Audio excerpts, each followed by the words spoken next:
二人の間通り過ぎた風はどこから寂しさを運んできたの。泣いたりしたその後の空はやけに透き通っていたりしたんだ。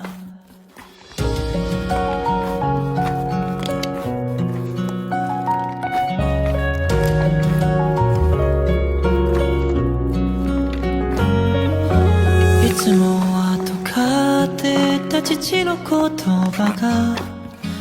今日は温かく感じました。優しさも笑顔も夢の語り方も知らなくて全部君を真似たよ。もう少しだけでいい、あと少しだけでいい、もう少しだけでいいから、もう少しだけでいい、あと少しだけでいい、もう少しだけくっついていようか。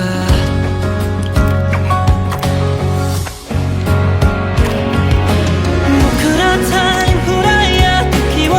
駆け上がるクライマー、時のかくれんぼはぐれんぼ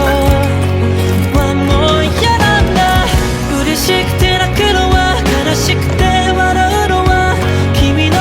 心が君を追い越したんだよ。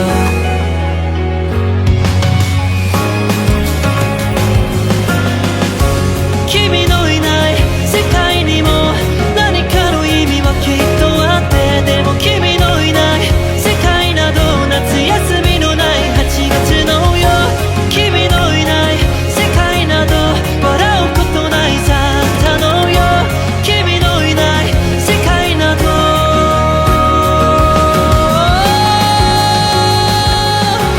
僕らタイムフライヤー、時を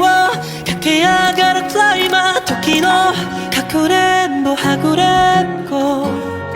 はもう嫌なんだ。なんでもないや、やっぱりなんでもないや、今から行くよ。